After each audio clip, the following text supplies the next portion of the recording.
ሰላም ሰላም ውድ ሀበሻ አካዳሚ ቤተሰቦች እንኳን ወደዚህ ቻናል በሰላም መጣችሁ። ሀበሻ አካዳሚ ትምህርቶችን እየሰጠ ይገኛል።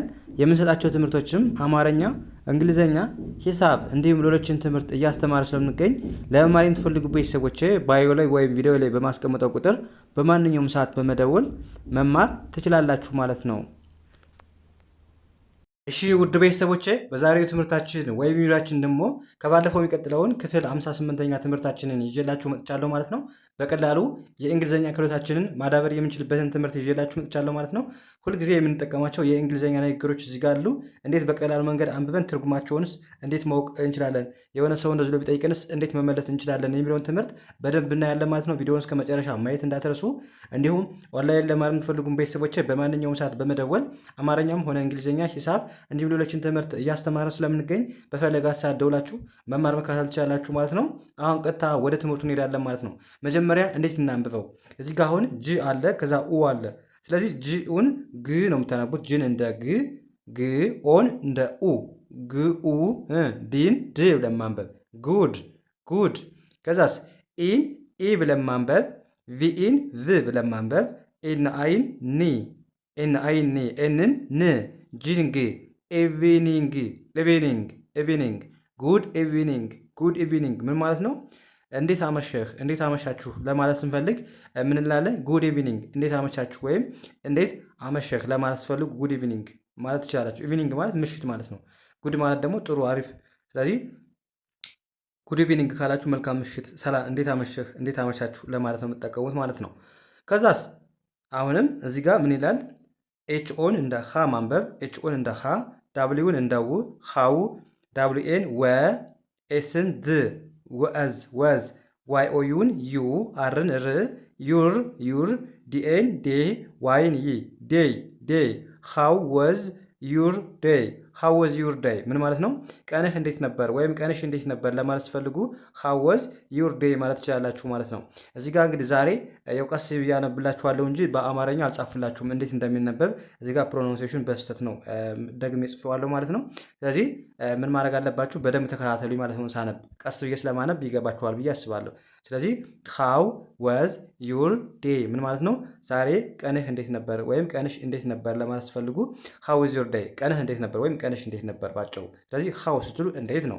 ወዝ ማለት ደግሞ ላለፈ ነገር ነበር ለማለት ነው። ዩር ስትሉ ደግሞ ያንተ ወይም ያንቺ ማለት ነው። ዴይ ማለት ምንድነው? ቀን። ስለዚህ በአንድ ላይ ሃው ኢዝ ዩር ዴይ ካለን የሆነ ሰው ቀንህ እንዴት ነበር ወይም ቀንሽ እንዴት ነበር ለማለት ስንፈልግ በዚህ መልኩ መግለጽ እንችላለን። ከዛ እናንተም ምን ብላችሁ መልስ ትችላላችሁ? አይን እንደ አይ፣ ኤምን አም ብላችሁ ማንበብ። አይ አም፣ ኤፍኢን ፊ ብለን ማንበብ። ኤፍኢን ፍኢ፣ ኤልአይን ሊ፣ ኢንን ን፣ ጂን ግ ብለን ማንበብ። ፊሊንግ ፊሊንግ ፊሊንግ። ከዛስ ጂን ግ ብለን ማንበብ።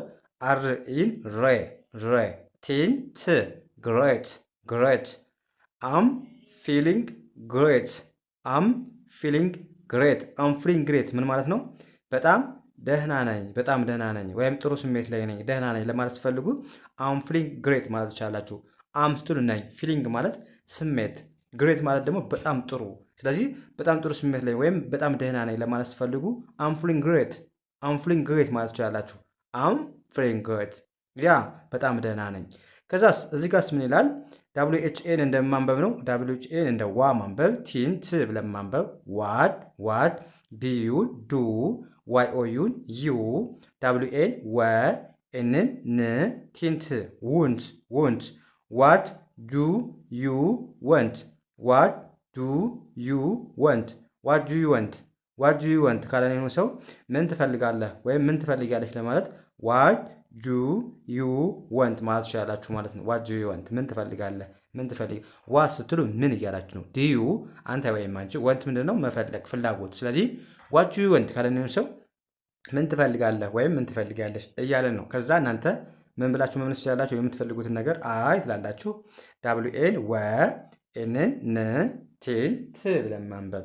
ወንት ወንት፣ ኤስ ኦን ሰ፣ ኤምኤን ም፣ ሰም ሰም፣ ዳብሊው ኤን ወ፣ ቲን ተ፣ አርን ር ብለን ማንበብ። ዎተር ዎተር፣ አይ ወንት ሰም ዎተር፣ አይ ወንት ሰም ዎተር ምን ማለት ነው? አይ ወንት ሰም ዎተር ውሃ፣ ትንሽ ውሃ እፈልጋለሁ። አይ ወንት ስትሉ እፈልጋለሁ። ሰም ማለት ትንሽ የተወሰነ፣ ወተር ማለት ደግሞ ውሃ። ስለዚህ አይ ወንት ሰም ወተር ትንሽ ውሃ እፈልጋለሁ ብላችሁ በቀላሉ መመለስ ቻላችሁ ማለት ነው። ያ እዚህ ጋርስ ምን ይላል? አሁንም ዳብሊው ኤች ኢን እንደ ዌይ ማንበብ ነው። እዚህ ጋር ኤች ሳይለንት ነች፣ እሺ አትነበብም። ስለዚህ ዳብሊው ኤች ኢን ዌይ ብለን ማንበብ፣ አር ኢን ር ዌር ዌር፣ አይኤስን ኢዝ ዌር ኢዝ፣ ቲኤችኢን ዘ፣ ቢኤን ባ፣ ቲኤችኢን ዘ፣ አርኡን ሩ፣ ኤምን ም፣ ባዝሩም ዌር ዘ ባዝሩም፣ ዌር ዘ ባዝሩም ምን ማለት ነው? መታጠቢያ ቤቱ የት ነው? መታጠቢያ ክፍል ወይም መታጠቢያ ቤቱ የት ነው ለማለት ፈልጉ ዌር ዘ ባዝሩም ማለት ትችላላችሁ ማለት ነው። ባዝሩም ማለት መታጠቢያ መጸዳጃ ቤት ማለት ነው። ዌር ስትሉ ደግሞ የት ነው እያላችሁ፣ ስለዚህ ዌር ዘ ባዝሩም መታጠቢያ ቤቱ የት ነው ብላችሁ በቀላሉ መለሳችሁ ማለት ነው። ከዛስ ምን ይላል? ቴንክ ዩ ሶ ማች። ቴንክ ዩ ሶ ማች ማለት ምን ማለት ነው? በጣም አመሰግናለሁ፣ በጣም አመሰግናለሁ። ዌር ዘ ባዝሩም ቦታውን ከነገረ በኋላ አመሰግናለሁ ስትሉ ቴንክ ዩ ሶ ማች ማለት ትችላላችሁ ማለት ነው። እናንተም ታውቁታላችሁ። በጣም ቀላል ነው። በጣም አመሰግናለሁ ማለት ነው። አሁን ወደ ቀጣይ እናልፋለን ማለት ነው። ያ ይኸኛውስ ምን ይላል? ለምሳሌ ምን ይላል እዚህ ጋር? አሁንም ጉድ ጉድ ጉድ፣ ኤን አ ፊ ኤፍን ፍ፣ ቲኤን ተ፣ አርን ር፣ ኤንኦን ኑ፣ ኤንን ን ብለን ማንበብ። አፍተርኑን አፍተርኑን፣ ጉድ አፍተርኑን ጉድ አፍተርኑን ስንማህ ነው። እንዴት ዋልክ እንዴት ዋልሽ ለማለት ትፈልጉ ጉድ አፍተርኑን ማለት ይቻላችሁ። ጧት በሰላም ጧት አይደለም። እሺ ይሄ በስተት ነው የጻፉት። ምን ማለት ነው? እንዴት ዋልክ ወይም እንዴት ዋላችሁ ከሰዓት በኋላ ነው። እሺ ይሄ ጧት ከሆነ ጉድ ሞርኒንግ ነው የሚባለው። ስለዚህ ጉድ አፍተርኑን ካልን እንዴት ዋልክ ወይም እንዴት ዋልሽ ማለት ነው ማለት ነው። ስለዚህ ጉድ አፍተርኑን። ያ ከዛስ ዳብሊው ኤች እዚህ ጋር ኤች ሳይለንት ነች። ዳብሊው ኢ ዌ አር ኤን ር ዌር ዌር፣ ዲኦን ዱ ብለን ማንበብ፣ ዋይ ኦዩን ዩ ብለን ማንበብ፣ ኤል አይን ላይ፣ ቪኢን ቭ፣ ሊቭ ሊቭ ሊቭ፣ ዌር ዱ ዩ ሊቭ ዌር ዱ ዩ ሊቭ ስትል ምን ማለታችሁ ነው? የት ነው የምትኖረው ወይም የት ነው የምትኖሪው ለማለት ስትፈልጉ ዌር ዱ ዩ ሊቭ ማለት ትችላላችሁ ማለት ነው። ዌር ማለት ቦታ የት ማለት ነው። ዱ ዩ ስትሉ ደግሞ አንተ ወይም አንቺ፣ ሊቭ ማለት ደግሞ መኖር። በአንድ ላይ ዌር ዱ ዩ ሊቭ ካለን የሆነ ሰው የት ነው የምትኖረው ወይም የት ትኖሪያለሽ እያለ ነው ማለት። ከዛ መልሳችሁ ምን ይሆን ይችላል? አይ ትላላችሁ። ኤል አይን ሊ፣ ቪኢን ቭ፣ አይ ሊቭ አይኤንን ኤን፣ አን ኤን እንደ አ፣ ዲ አይን ዲ፣ ኤስን ስ፣ አዲስ፣ ቢኤን እንደ አ፣ ቢኤን እንደ ባ፣ ቢኤን አሁንም ባ። ስለዚህ አዲስ አበባ አዲስ አበባ፣ አይ ሊቭ አዲስ አበባ አይ ሊቭ አዲስ አበባ፣ አዲስ አበባ እኖራለሁ ወይም አዲስ አበባ ነው የምኖረው ብላችሁ መለሳችሁ ማለት። አይ ሊቭ ኢን ስትሉ እኖራለሁ የት ነው የምትኖሩት? አዲስ አበባ። እናንተ ደግሞ አይ ሊቭ ኢን ብላችሁ የምትኖሩበትን ቦታ መግለጽ ትችላላችሁ ማለት ነው። ያ እዚህ ጋር ምን ይላል? አሁንም እዚህ ጋር ኤች ሳይለንት ነች። ዳብሊው ኤን ዋ፣ ቲን ት ዋት፣ ቲ አይን ታይ፣ ኤም ኤን ም ታይም፣ አይኤስን ኢዝ፣ አይቲን ኢት ብለን ማንበብ። ዋት ታይም ኢዝ ኢት፣ ዋት ታይም ኢዝ ኢት፣ ዋት ታይም ኢዝ ስንማታችን ነው። ስንት ሰዓት ነው ስንት ሰዓት ነው ስትሉ ዋት ታይም ኢዝ ኢት ትላላችሁ። ዋት ስትሉ ዋት ታይም ስትሉ ምን ያህል ስንት ነው ሰዓቱ እያላችሁ፣ ኢዝ ኢት ስትሉ ደግሞ ነው። ስለዚህ ስንት ሰዓት ነው ስትሉ ዋት ታይም ኢዝ ኢት ማለት ትችላላችሁ ማለት ነው። ከዛስ አይቲን ኢት ብለን ማንበብ፣ ኤስን ኢዝ፣ ቲኤን ቴ፣ ኤንን ቴን፣ ኦን እንደ ኦ፣ ሲን እንደ ክ፣ ኤልኦን እንደ ሎ፣ አሁንም ሲኪን ክ፣ ክሎክ፣ ኢት ኢዝ ቴን ኦክሎክ፣ ኢት ኢዝ ቴን ኦክሎክ ምን ማለት ነው? ሰዓቱ 10 ሰዓት ነው። 10 ሰዓት ነው ብላችሁ መለሳችሁ። ኢት ኢዝ ስትሉ ነው። ቴን ማለት 10፣ ኦክሎክ ማለት ሰዓት። ስለዚህ ኢት ኢዝ ቴን ኦክሎክ 10 ሰዓት ነው ብላችሁ በቀላሉ መመለስ ቻላችሁ ማለት ነው። ከዛስ እዚህ ጋር ምን ይላል? ሲኤን እንደ ካ ማንበብ፣ ኤንን እንደ ን፣ ካን፣ ዋይ ኦዩን ዩ፣ ኤችኢን ሀ፣ ኤልን ል፣ ፒምፕ ሄልፕ፣ ኤምኢን ሜ። ካን ዩ ሄልፕ ሜ፣ ካን ዩ ሄልፕ ሜ፣ ልታግዘኝ ትችላለህ ወይም ልትረዳኝ ትችላለህ፣ ልትረጂኝ ትችላለች ለማለት ስትፈልጉ ካን ዩ ሄልፕ ሜ፣ ካን ዩ ሄልፕ ሜ፣ ካን ዩ ሄልፕ ሚ፣ ልትረዳኝ ትችላለህ ወይም ልታግዥኝ ትችላለች ለማለት ስትፈልጉ በዚህ መልኩ መግለጽ ትችላላችሁ ማለት ነው። ከዛ መልሳችሁ ምን ሊሆን ይችላል?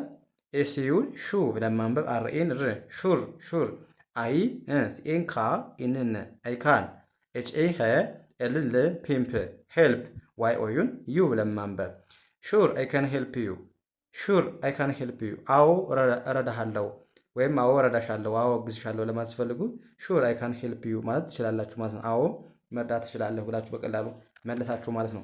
ያ እንደዚህ እያደረጋችሁ በቀላሉ የእንግሊዝኛ ክህሎታችንን ማዳበር ማሻሻል እንችላለን ማለት ነው።